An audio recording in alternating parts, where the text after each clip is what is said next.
بسم اللہ الرحمن الرحیم۔ السلام علیکم ورحمۃ اللہ۔ عید کے موقع پر 57 اسلامی ممالک نے بھی عمران خان کی حمایت کر کے یہ ثابت کر دیا، بتا دیا کہ عالم اسلام کا اگر کوئی لیڈر ہے اور پابند سلاسل بھی ہے، قید و بند کی صحبتیں کاٹ رہا ہے اور مسلسل یہ تقریباً کچھ چوتھی عید ہے جو کہ عمران خان قید و بند کی صحبتیں کاٹ کر برداشت کر رہا ہے، اور 57 اسلامی ممالک بھی اس وقت عمران خان کی حمایت میں سامنے آ گئے ہیں۔ دیکھیں، معاملہ بڑا گمبھیر ہو گیا، معاملہ اس وقت بڑا سنگین ہے۔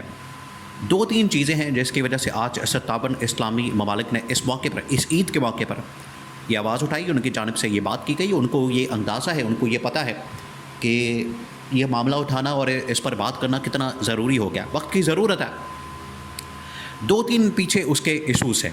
وہ دو تین ایشوز کیا ہے؟ سب سے پہلا جو بڑا ایشو ہے، دیکھیں، ڈونلڈ ٹرمپ کی جانب سے ایک تو پوری دنیا کے ساتھ جو دو نمبری کی جا رہی ہے اور دھوکہ دیا جا رہا ہے، اس نے آتے ساتھ ہی کیا کام کیا تھا؟ دیکھیں، آپ ڈونلڈ ٹرمپ کی جو دو نمبریاں ہیں، آپ نے اس کو ذہن میں رکھنا ہے، آپ نے اس کی باتوں میں نہیں آنا، اس کے چکر میں نہیں آنا۔ وہ یہ کہتا پھر ہے کہ اس وقت یہ جو ڈونلڈ ٹرمپ کر رہا ہے کہ میں امن کی بات کرتا ہوں، میں جنگ بندی کروانے کی بات کرتا ہوں، میں سیز فائر کروانے کی بات کرتا ہوں، یا اس طرح سے معاملات وہ لے کر چلتا ہے۔ اس نے غزہ کے معاملے کے اوپر بات کی، آج تک اس نے یہ رکوائی نہیں ہے جنگ بمباری، آج بھی ہوتی ہے۔ آج بھی آپ دیکھیں، غزہ کے لوگوں کو مارا جاتا ہے، ان کے وہاں پر بم مارے جاتے ہیں، ان کو شہید کیا جاتا ہے، اسکولوں کے اندر، کالجوں کے اندر، ہسپتالوں کے اندر وہاں پر لوگوں کو مارا جاتا ہے۔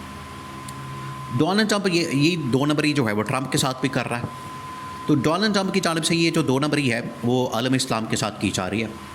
وہ کبھی یو اے ای کو کہتا ہے، کبھی سعودی عرب کو کہتا ہے، کبھی کسی ملک کو کہتا ہے، کبھی کسی ملک کو کہتا ہے کہ آپ اسرائیل کو تسلیم کر لیں۔ پیچھے سے اس نے حالہ سیری دی ہوئی ہے اسرائیل کو۔ اسرائیل بمباری کرتا ہے، اسرائیل بم مارتا ہے، اسرائیل پیچھے اس کو اصل میں سپورٹ ہے امریکہ کی، اور اس کی سپورٹ کی وجہ سے یہ حملے کرتا ہے، اور عرب ممالک کو اس نے دبا کے رکھا، وہ جان نکال کے رکھی ہوئی ہے۔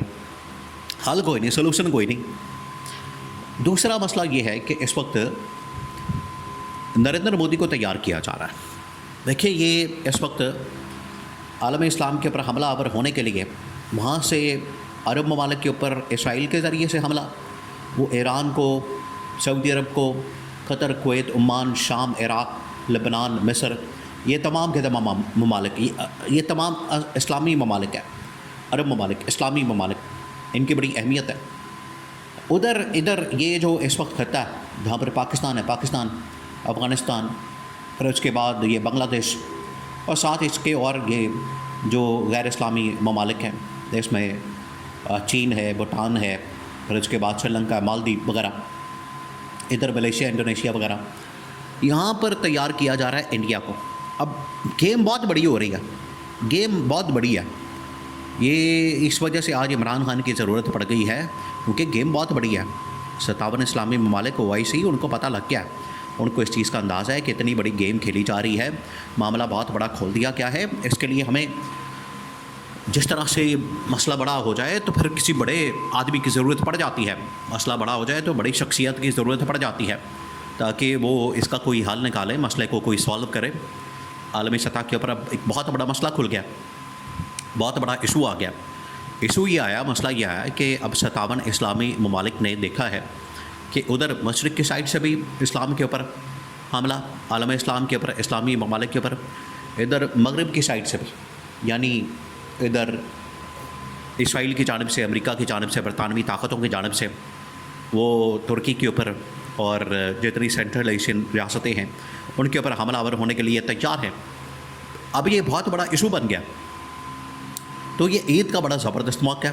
یہ جب وہاں پر عید کا خطبہ بھی دیا گیا مکہ کے اندر، وہاں پر یہ بات کی گئی، خطاب کیا گیا، اس کے اندر بھی انہوں نے غزہ کے مسلمانوں کی بات کی، اسرائیل کی مذمت کی، اور انہوں نے جہاں بھی مسلمانوں کے پر ظلم ہوتا ہے، وہ چاہے کشمیر ہو، وہ چاہے فلسطین ہو، برما ہو، شام ہو، عراق ہو، افغانستان ہو، جہاں بھی مسلمانوں کے اوپر ظلم ہوتا ہے اس کے اوپر بات کی گئی، آواز اٹھائی گئی۔ تو انہوں نے کہا کہ یہ خطبے وغیرہ اور اس طرح کی باتیں ٹھیک ہے، عید کے اوپر اس طرح کی باتیں ہو جاتی ہیں، لوگ آتے ہیں، نماز پڑھتے ہیں، سنتے ہیں، بات کرتے ہیں، جذباتی تو ہو جاتے ہیں لیکن ہمیں پریکٹیکلی عملی طور پر ریشنل اپروچ کے ساتھ، مطلب یہ کہ ایک بڑی اسٹرانگ پالیسی بنانے کی ضرورت ہے، اور ایسی اپروچ، ایسی پالیسی جس کے ذریعے سے دنیا کو کم از کم جھنجھوڑا جائے۔ اب 2-3 چیزیں ہیں اس کے لیے، ایک تو یہ کہ لیڈر ایسا ہو، دوسرا یہ کہ طاقتور ملک ہو، اور تیسرا یہ کہ تمام اسلامی ممالک کو اکٹھا کر سکیں۔ اب یہ کون کر سکتا ہے؟ آپ نظر دوڑائیں، آپ کو اندازہ ہو جائے گا، آپ کو پتہ لگ جائے کون کر سکتا ہے۔ کیا پاکستان کی اگر مثال لی جائے، شہباز شریف کر سکتا ہے، آصف زرداری کر سکتا ہے، افغانستان کر سکتا ہے، وہ بیچاری اس کی اکانومی بڑی تباہ و برباد ہے، ایران کر سکتا ہے، ایران خود بیچارہ پھنسا ہوا ہے اسرائیل کے ہاتھوں، اور اسی طرح سے یو اے ای تو تسلیم کر چکا ہے، سعودی عرب کے اپنے مسائل ہیں، یعنی کوئی ایسا ملک نہیں ہے جس کے اپنے مسائل نہ ہو اور وہ تھریٹ فیل کرتا ہو اسرائیل سے اور ادھر انڈیا کی سائڈ سے۔ اس میں صرف ایک ملک بچتا ہے، پاکستان، جس کے پاس ایٹمی طاقت ہے اسرائیل کا مقابلہ کرنے کے لیے، یا ایٹمی طاقتوں کا مقابلہ کرنے کے لیے، اور اس کے پاس ایک بڑا لیڈر ہے جس کا نام ہے عمران خان۔ اسی وجہ سے آج پاکستان میں عمران خان کی اہمیت کو اجاگر کیا جا رہا ہے۔ دیکھیں، آج پاکستان میں جب بھی فلسطین کے حق میں بات ہوتی ہے، اس کے دفاع میں لوگ ریلیاں نکالتے ہیں اور یہاں پر جلسے کیے جاتے ہیں، جلوس کیے جاتے ہیں، اس کے اوپر پابندی لگا دی جاتی۔ پابندی لگانے کا مقصد کیا ہے؟ تاکہ فلسطینیوں کے حق میں آواز نہ اٹھائی جائے، اور یہ انٹرنیشنل طاقتوں کے ایجنڈے کے اوپر جو مسلط کی گئی گورنمنٹ ہے، حکومت ہے، یہ کبھی بھی اپنے آقاؤں کو ناراض نہیں کرے گی۔ جو انٹرنیشنل اسٹیبلشمنٹ طاقتیں، امریکہ، اسرائیل، یورپین طاقتیں، یہ ان کو ناراض نہیں کریں گے۔ اس وجہ سے فلسطین کے حق میں کوئی بھی ریلی، کوئی بھی function, event, convention, conference, seminar, یہ جیسے کوئی کرتا ہے تو اس کو پکڑ کے لے جاتے ہیں۔ آپ جھنڈا لے رہے ہیں فلسطین کا، آپ کے اوپر پرچہ ہو جائے گا۔ یہ حالات بن گئے ہیں۔ اور عمران خان کے دور میں تو عمران خان جس طریقے سے، اب عمران خان کی ضرورت کیوں پڑی؟ اقوام متحدہ ہو، یورپین طاقتیں ہوں، امریکہ ہو، برطانیہ ہو، عرب ممالک، عمران خان جہاں بھی گیا، عمران خان کے ساتھ جب بات کی گئی، انٹرویو کیا گیا، عمران خان نے اسٹریٹ فارورڈ بات کی۔ عمران خان نے کہا کہ نہیں، ہم اسرائیل کو تسلیم نہیں کریں گے، اس کے ظلم، جبر، بربریت، فسطائیت کے اوپر بات کریں گے۔ یہ جو اس کی جانب سے بمباری کی جاتی ہے، انسانوں کو مارا جاتا ہے، قتل عام کیا جاتا ہے، نسل کشی کی جاتی ہے، اس کو ہم عالمی سطح کے اوپر ہائی لائٹ کریں گے، ہم نہیں چھوڑیں گے اس ایشو کو، اور مسلمانوں کی حمایت کریں گے، ان کے حق میں بات کریں گے، یہ کہا گیا۔ تو یہ ایک بہت بڑی بات ہے، بہت بڑا معاملہ ہے۔ اس وجہ سے عمران خان کی حمایت کی گئی کہ عمران خان عالم اسلام کے لیول کے اوپر بات کرے اور عالمی دنیا کو جھنجھوڑے اور اسرائیل کی